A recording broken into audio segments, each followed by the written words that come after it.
Mga kalapatid, magtitimpla na lang tayo dito ha. Panoorin itong video natin.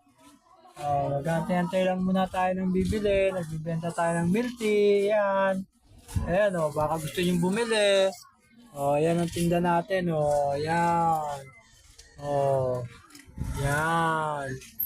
Baka gusto nyo bumili. Sabihin nyo lang sa akin. Umorder kayo. Ha? Wait lang. Antay-antay lang. Kung merong bibili na. Baka gusto nyo pang bumili ng mga kalapate. May binibenta ako roon. Makikita nyo sa post ko. Order lang. Ay, bili-bili na. Baka maubusan pa. Sabi ni Mr. Pogi,